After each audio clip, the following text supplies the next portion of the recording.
In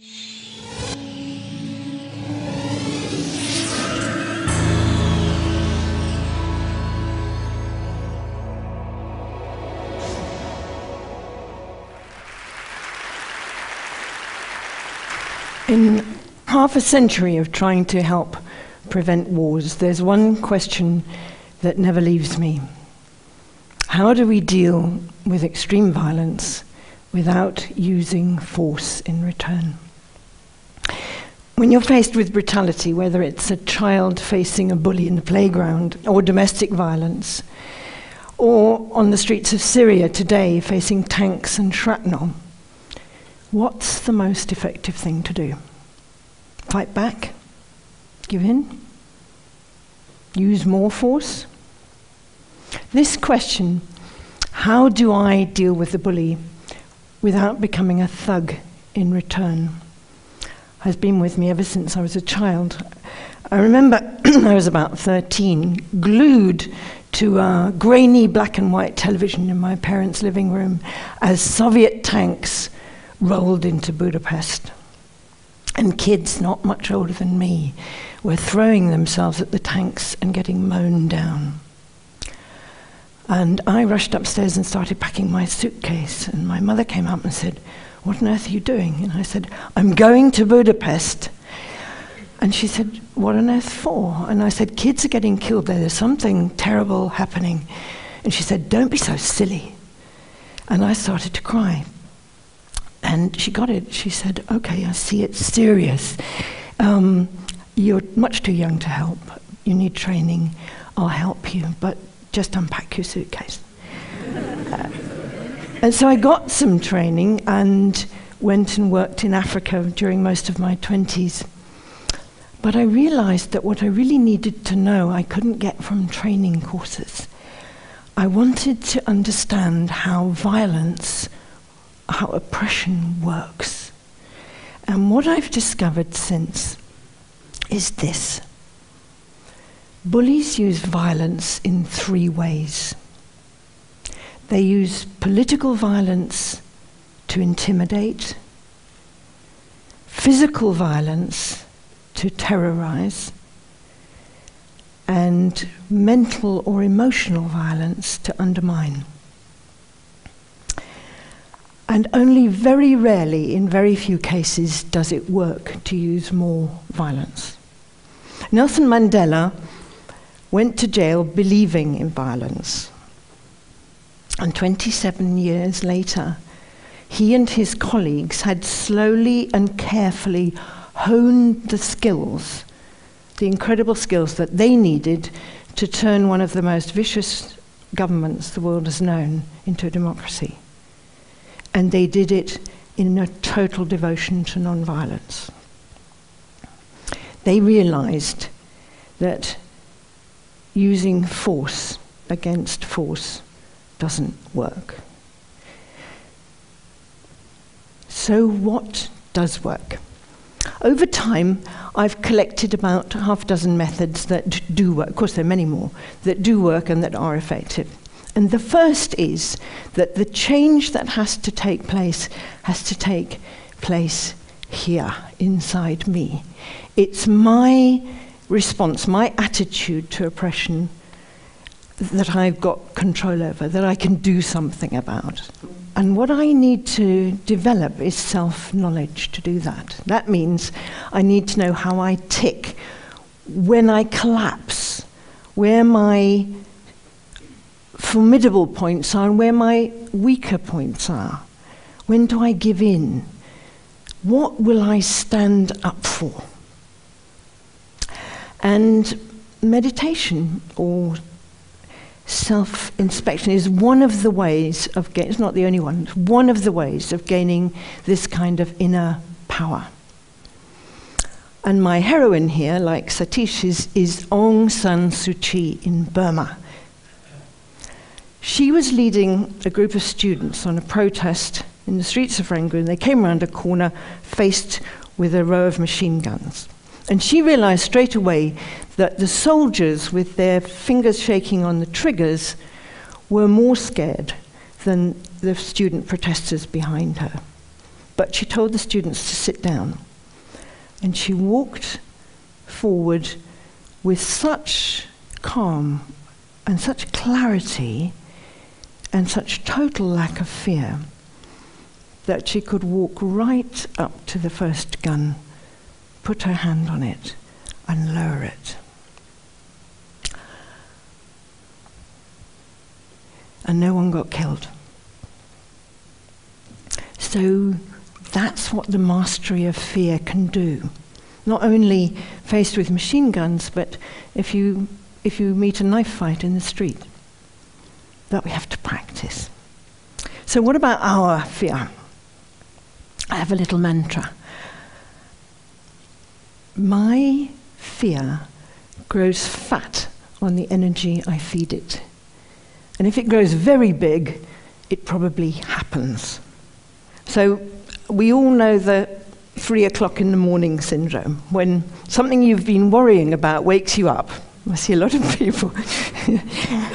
And for an hour, you toss and turn, it gets worse and worse, and by 4 o'clock, you're pinned to the pillow by a monster this big. The only thing to do is to get up, make a cup of tea, and sit down with the fear like a child beside you. You're the adult. The fear is the child. And you talk to the fear and you ask it what it wants, what it needs. How can this be made better? How can the child feel stronger? And you make a plan and you say, okay, now we're going back to sleep. 7:30, we're getting up, and that's what we're going to do.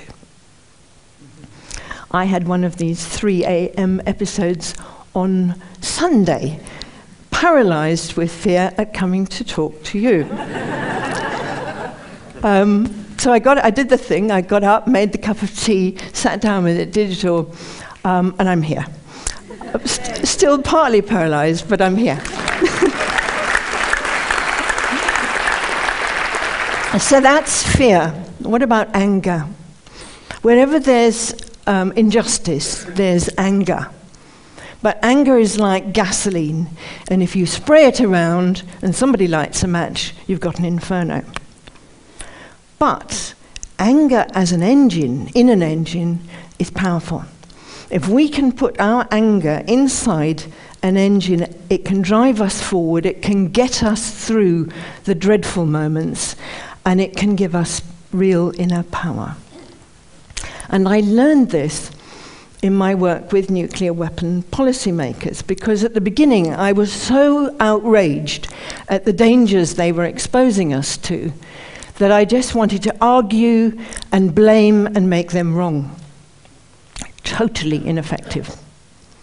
In order to develop a dialogue for change, we have to deal with our anger. It's okay to be angry with the thing, the nuclear weapons in this case, but it is hopeless to be angry with the people. They are human beings just like us. And they're doing what they think is best, and that's the basis on which we have to talk with them. So that's the third one, anger. And it brings me to the crux of what's going on, or what I perceive is going on in the world today, which is that last century was top-down power. It was still governments telling people what to do. This century there's a shift. It's bottom-up or grassroots power. It's like mushrooms coming through concrete. It's people joining up with people, as Bundy just said, miles away to bring about change. And Peace Direct spotted quite early on that local people in areas of very hot conflict know what to do. They know best what to do. So Peace Direct gets behind them to do that. And the kind of thing they're doing is demobilizing militias, rebuilding economies, resettling refugees, even liberating child soldiers. And they have to risk their lives almost every day to do this. And what they realized is that using violence in the situations they operate in is not only less humane, but it's less effective than using methods that connect people with people, that rebuild. And I think that the US military is finally beginning to get this. Up to now, their counter-terrorism policy has been to kill insurgents at almost any cost. And if civilians get in the way, that's written as collateral damage. And this is so infuriating and humiliating for the population of Afghanistan that it makes recruitment for Al-Qaeda very easy when people are so disgusted by, for example, the burning of the Quran. So the training of the troops has to change. And I think there are signs that it is beginning to change. The British military have always been much better at this. But there's one magnificent example for them to take their cue from, and that's a brilliant US Lieutenant Colonel called Chris Hughes. And he was leading his men down the streets of Najaf in Iraq, actually. And suddenly, people were pouring out of the houses on either side of the road, screaming, yelling, furiously angry, and surrounded these very young troops who were completely terrified, didn't know what was going on, couldn't speak Arabic. And Chris Hughes strode into the middle of the throng with his weapon above his head, pointing at the ground, and he said, "Kneel." And these huge soldiers with their backpacks and their body armor wobbled to the ground. And complete silence fell. And after about 2 minutes, everybody moved aside and went home. Now, that to me is wisdom in action. In the moment. That's what he did. And it's happening everywhere now. You don't believe me? Have you asked yourselves why and how so many dictatorships have collapsed over the last 30 years? Dictatorships in Czechoslovakia, East Germany, Estonia, Latvia, Lithuania, Mali, Madagascar, Poland, the Philippines, Serbia, Slovenia, I could go on, and now Tunisia and Egypt. And this hasn't just happened, you know. A lot of it is due to a book written by an 80-year-old man in Boston, Gene Sharp.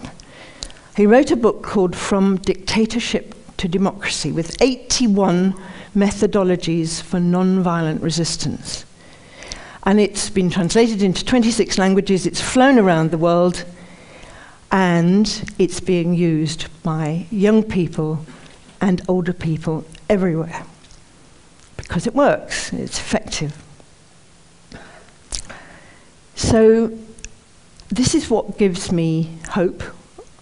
Not just hope, this is what makes me feel very positive right now. Because finally, human beings are getting it. We're getting practical, doable methodologies to answer my question. How do we deal with a bully without becoming a thug? We're using the kind of skills that I've outlined. Inner power, development of inner power through self-knowledge. Recognizing and working with our fear. Using anger as a fuel. Cooperating with others. Banding together with others. Courage. And most importantly, commitment to active non-violence. Now, I don't just believe in non-violence. I don't have to believe in it. I see evidence everywhere of how it works. And I see that we, ordinary people, can do what Aung San Suu Kyi and Gandhi and Mandela did. We can bring to an end the bloodiest century that humanity has ever known. And we can organize to overcome oppression by opening our hearts as well as strengthening this incredible resolve. And this open-heartedness is exactly what I've experienced in the entire organization of this gathering since I got here yesterday. Thank you.